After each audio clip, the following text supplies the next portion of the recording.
Welcome back to Reading Bear. Today, we will take a look at some new I Don't Work Here Lady stories. And if you enjoyed my content, please don't forget to subscribe to my channel and post some bear emojis in the comments. Let's go! The first story is titled, My Kid Can't Post Yet, but I laughed the whole time. First, my son is 12. He is about 5'10" and 190 pounds. He is taller than me. So pre-quarantine we went to Target. Not planning on being there, my son is in a red shirt. He is old enough and heavy enough, kidnapping is not likely, so we let him go a few aisles over to the video games. Give it 5 to 10 minutes.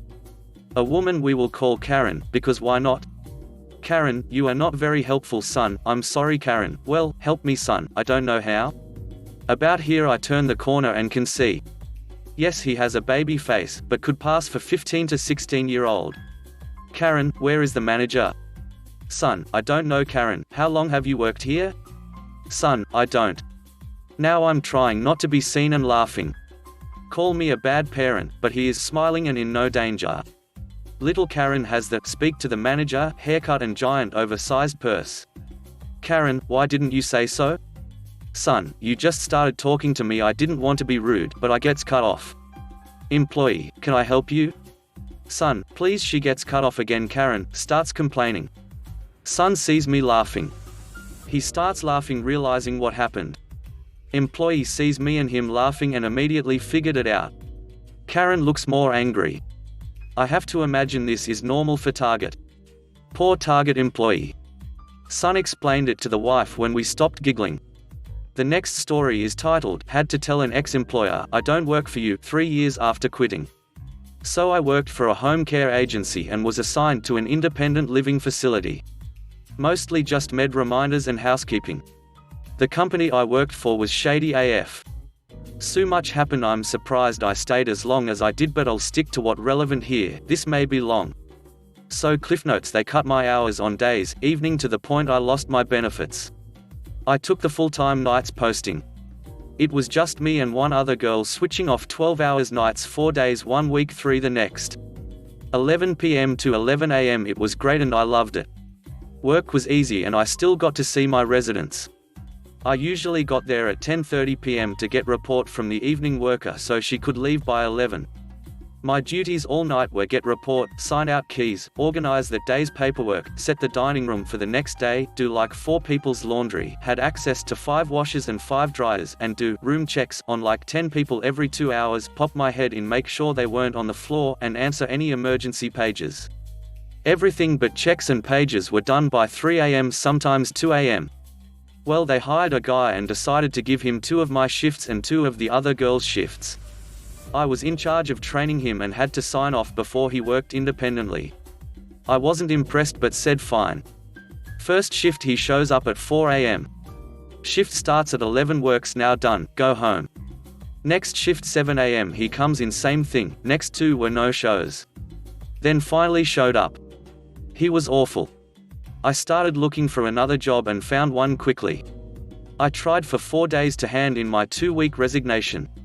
Supervisor isn't available, office is locked on a Tuesday at 10 a.m. So I dropped it in their mailbox, and when they called me I told them the date stated would be my last day. Fast forward 2 weeks. I get a call to go in. I explain I quit, why I quit, and that I don't work for the company anymore. Repeat this sporadically over the next 2.5 years. I got calls at all hours. I called the area coordinator, the regional coordinator, always being assured it won't happen again. My final straw was a 4 a.m. phone call 3 years after I quit from the after-hours scheduler. Lost my crap. Called corporate and made them delete my number and file and told them I haven't worked for you for 3 ducking years. The lack of having any schedule should have been a ducking clue. Your company calls me again and I'll file harassment charges. Figure your ducking crap out and stop ducking calling me. I don't work for you, and hung up. Been a year now and I think it finally worked. The next story is titled, Grocer Shopping at a Different Grocery Store. I work for a popular grocery store chain known for being super friendly. On my day off, I'm shopping at Fresh Market, the world's darkest grocery store. This white lady with white hair walks up to me and says, "Worcestershire sauce." I really hate when customers do this at my store, so I'm delighted to be able to blink and walk around her. She said, "Excuse me. I asked you to show me where you keep the Worcestershire sauce." I turn around and say, "No, you did not ask me where to find it. You just shouted the name of it in my face and expect me to do your bidding. I don't work here, lady, leave me alone." "Yes, you do too work here. I recognize you. And you're going to be in so much trouble. I'm going to get you fired. Look at my shirt, you moron. You all wear shirts. That's just your uniform. At Fresh Market they wear polos, so where do you think you are?" She says the name of my store. I pick up a nearby bag of coffee that says Fresh Market on it and put it right in her face and turn to leave. "Well, you work somewhere," she yells as I walked away. The next story is titled, "Not My Tools." Every Friday I wear a red shirt in support of all our Canadian military. On this one particular Friday I was wearing jeans and a red polo shirt. I'm in my local Canadian Tire store and this man comes up and asks me, "Where do you keep your tools?" So I responded with, "I keep mine at home.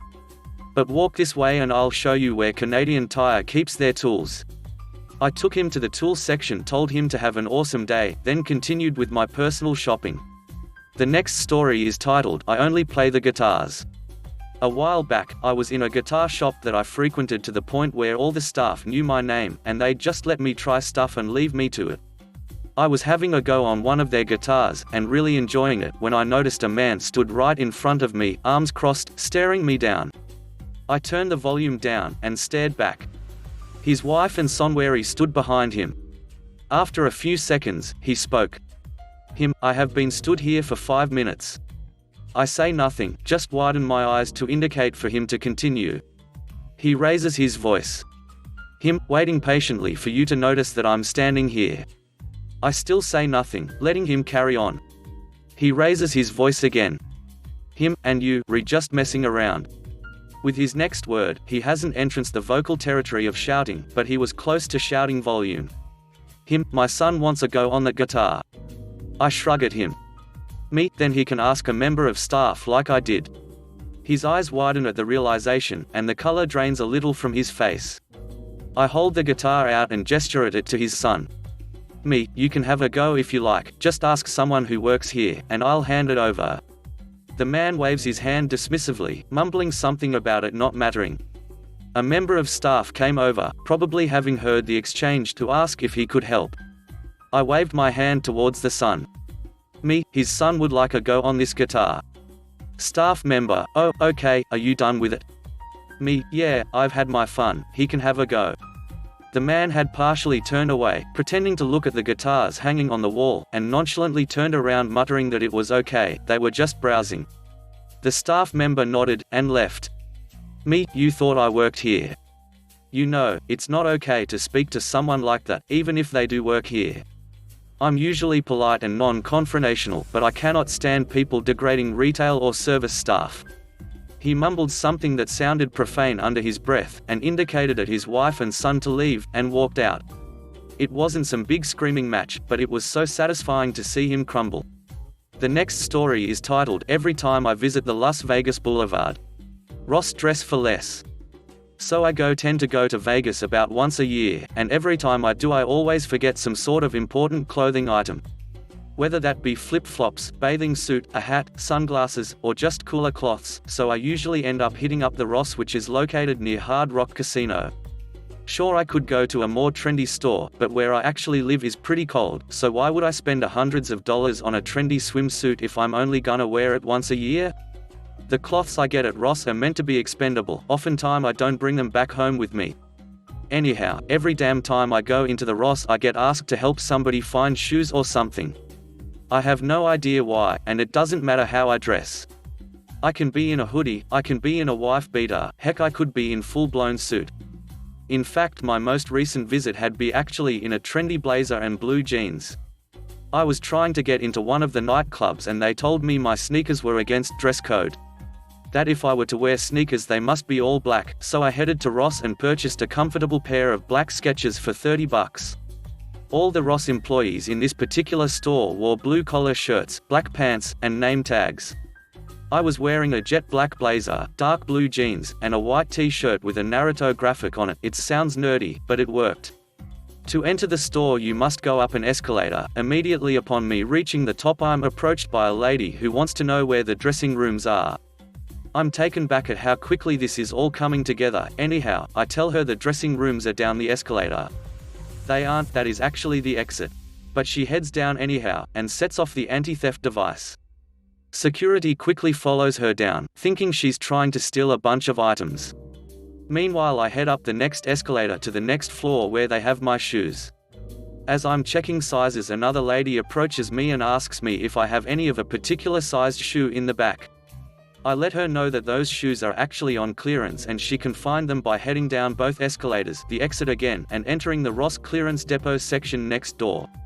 I walk down another shoe aisle, where some teenager wants to know if I have any more a particular shoe brand. I also instruct him to head to the Ross clearance department section next door. It's actually the Hard Rock Cafe. Then I finally find my shoes, but decide I'm going to pick up an alternative shirt. I'm getting self-conscious about rocking a Naruto shirt into light nightclub. So I'm looking at the t-shirts, while holding my Skechers, and a couple comes up to me wanting to know where the towels are. I also send them to the Hard Rock Cafe. I eventually pay for my stuff, and head on out. As I pass security I make some small talk, as I comment that he must have his hands full tonight on account of the fact that the alarm keeps on going off. He replies, "Nah, that's just a bunch of people thinking we have sale items downstairs for some reason."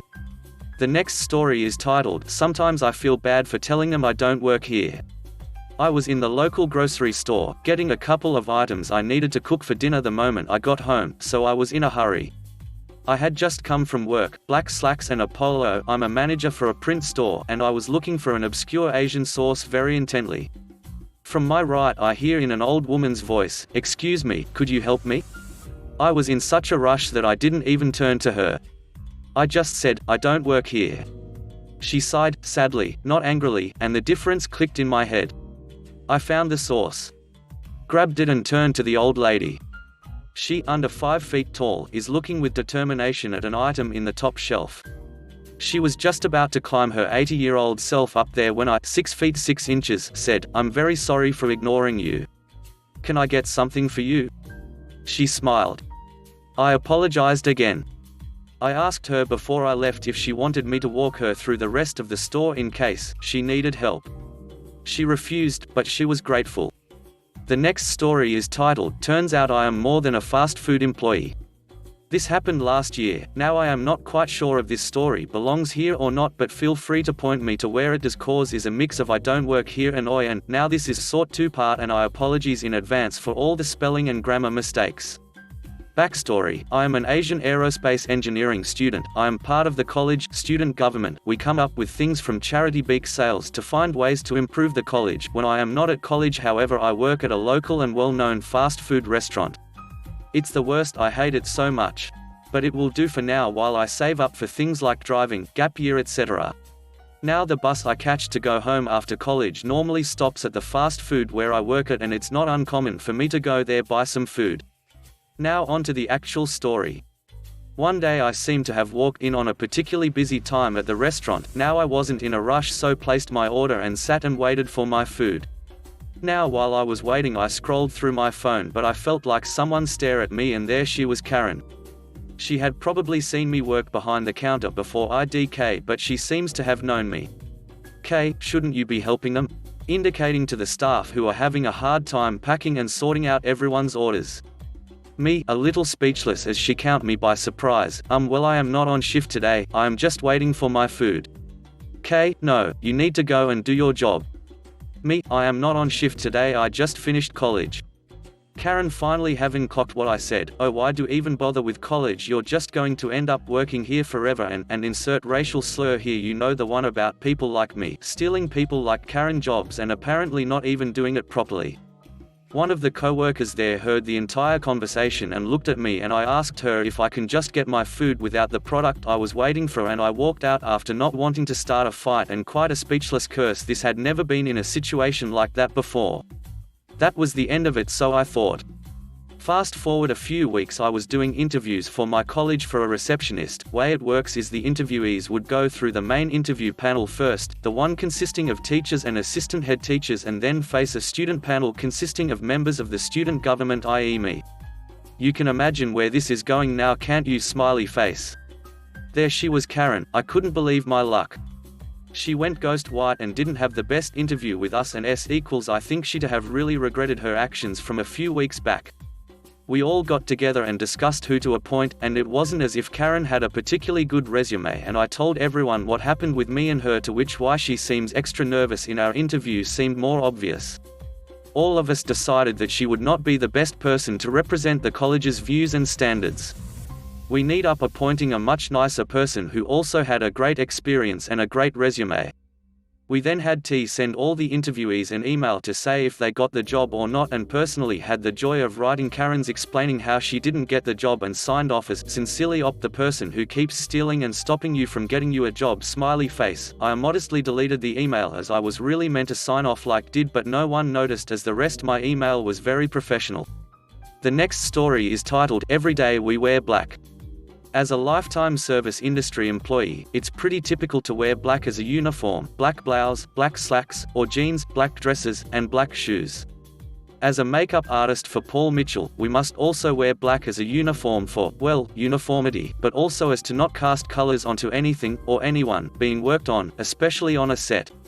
Working in a Medi Spa meant scrubs, and much to my utter shock and surprise, they too were black. I bet you can see where this might be going. I wear black practically every day, from head to toe, but trendily, or fashionably, as to look less emo, goth, and more stylish, or possibly a very angsty witch. Think Ars Coven. So, there I was, elbows deep in a cart full of colorful clothes, spiraling deeply into an abyss of color possibilities. Blue goes with black, white goes with black, red goes with black. I'm 6 feet 3 inches, so I have to try everything on, and I'm near the dressing room, about to try on my first haul, when I get yelled at. "Excuse me." Shima crotchety old voice says to nobody in particular, "Excuse me, could you put that down and open a register?" I hope someone helps her, her voice is grating. "Excuse me, you're needed over here." Quote. I look up from my rainbow clothing vomit, spilling out of my tiny cart, to see several women looking at me, then back at the woman talking. Surely she's not talking to me. I can't believe she just ignored me. "Excuse me. Are you deaf? Open a register, the line is too long." Surely she does mean me, and I can't believe she'd talk to an employee like that. Wait, yes I can. I look back up, and an actual employee asks me if I need anything. Probably wondering why this woman is demanding I open a register, like I have some kind of superpower that gives me permission to do whatever I want. I think that woman thinks I work here, I tell the employee. I know, I've been watching her get mad from behind the fitting room. I can't open a register unless the manager asks us to. There's only 3 of us today, so I doubt she'll do that. The yelling woman sees us talking and gets pissed. She storms over, and being about 5 feet 4 inches, picks the short staffer to assault. I've been waiting in line for 20 minutes, actually like 5, telling your staff to open a register, and she's just been ignoring me. I want to speak to your manager. Finally, the employee breaks down and says, "Ma'am, she doesn't work here." I don't know what gave you that impression, since she's not wearing a lanyard, or anything with our logo on it. She doesn't have the authority to open a register, as she's not employed here. I joke and say, every POS is the same horrible. Quote. To which screamy Karen loses her SHT, and says, "I'm telling your manager you called me a piece of SHT. You're going to lose your job." Quote. The employee is about to laugh, but obviously trying not to, and instead has a huge smile, and says, ma'am, hello, she doesn't work here. A POS is point of sale, which is what we call the register. You don't even work here? Then why are you dressed like that? Why didn't you say so? Because that isn't my job either. She lost her place in line, and had to wait longer. Lol. I tried on my cart of clothes, and found many things that go with black. This isn't the first, or last, time I've been accused of being employed somewhere, but definitely one of the more fun, less scary, incidents. I typically get mistaken for management, or a cop. Lol. The next story is titled, Computing Like It's 1999. Just discovered this sub, so this story is pretty old. I had just graduated high school and was browsing in store for computer parts that I knew my grandma would buy as a graduation gift for college. I had been programming professionally for a couple years and knew my way around the block. This lady comes up to me and asks, "Do I need this?" Holds up a wireless router. I'm not opposed to helping people out, so I asked, "Did you get internet recently?" Lady, "Yes." Me, was the cable black, coax type not included on the router in hand, or some other color, Ethernet cable? Lady, I think it was black. We head over to routers, point at connectors, she definitely has an F-type installed. Me, 2 boxes and some Ethernet to bridge, here you go. It cost 4 or 5 times less than 1 box. This lady was my first ever customer service meltdown experience. They start yelling about being sold 3 things for less. Gbus is testing me, but I can do this, so lacking customer service experience, I thought they wanted even cheaper. I walk her to a 1-object option that's 10 times cheaper than a whole router. An F-type NIC for inside the computer and driver CD for her specific computer. She's familiar with it, she doesn't want it. She had it on her old computer in the 90s. Nope, she doesn't want it, and goes into a nuclear meltdown. She throws the modem, both routers, and NIC at me and held the Ethernet cable like a whip. She pushes a display over and security rushes over and explains that I don't work there. That made things even worse, and I just backed away watching some 80-year-old trying to go Hulk on a bolted down shelf and then incidentally chest bump a 6'6" tall security guard instead of pushing him down. All the while the guard saying, "They don't work here, what is your problem?" The next story is titled, I Won't Take You Cart. I don't work here, lady. Wednesday, I had my first semi-aggressive encounter. I was in the parking lot at Target, getting ready to enter the store to make a return. I was dressed for work still, but I don't think I could have been mistaken for an employee in what I was wearing, which was a pair of dark blue high-waisted pants, and a red sheer blouse. I'm still wearing my name tag for the unrelated company I work for. Not exactly your typical Target red polo, tee and khaki slacks. The store was busy, so I parked towards the back. I was heading towards the cart corral, so I didn't have to carry the return box all the way into the store from the back spaces. As I'm headed over that way, a lady flagged me down and asked if I wanted her cart, as she had just finished. I thanked her, wiped it down with my pocket BAC wipes, and was getting ready to walk back the 3 spaces to my own car. Just then the lady in the car next to her pushes her cart next to me and starts to walk away. I just ignored her and headed towards my car, as she got in her own, which had a giant Lulero sign in the window. I should have taken it as a sign. She noticed I didn't take her cart with me, and she rolled down her window. The following exchange occurred. Idioty lady, excuse me. Me, pausing and turning around, pardon? BL, are you gonna take my cart? If you leave it there, someone is going to hit it with their car. Me, still not understanding, I have to haul in my return items quickly so I can pick up my son, so I can't take it for you. Sorry. BL, if someone hits it, it will be your ass. Me, you left it in the middle of the lot. If you're worried about it, put it away. BL, excuse me? I walked to my car, got my box, and hauled ass inside because it was freaking hot. Got done, and then I stopped at Starbucks, and I turn and look through the glass, and who is it coming in through the double doors? Idioty lady. She is hauling ass to customer service, and I still have no idea she thinks I work there, because my dumb ass gets my coffee at a leisurely pace and start walking towards the exit. I assume the customer service people told her I didn't work there, because she huffed over to me and said, BL, you know, you could have told me you didn't ducking work here. Me, okay, I don't work here. BL, duck off. Now all in all, that exchange is not the worst, right? I thought, meh, this is hardly Reddit worthy, and I moved on. But she called and complained about me at my actual job. She asked to speak to the manager of Spira, and they told here there are actually 3 Spiras here, and she said, the dark-skinned one. She must have seen my name tag to realize I didn't work there. My manager is the executive director of human resources. She just called me up this morning to ask me about it. She said a woman called in a complaint that I was rude to her in the Target parking lot while I was on the clock. I wasn't. I asked my manager what she said I did that was so rude. My manager just laughed and said that I wouldn't offer to take her cart for her, and then refused to tell her I didn't work for Target. I explained, which I didn't have to. My manager is cool as duck, and she just laughed it off. The only bit of advice she said was, next time, take off your name tag. Then you can totally call her out with no repercussions. If you enjoyed the video, please subscribe to the channel and post some bear emojis in the comment.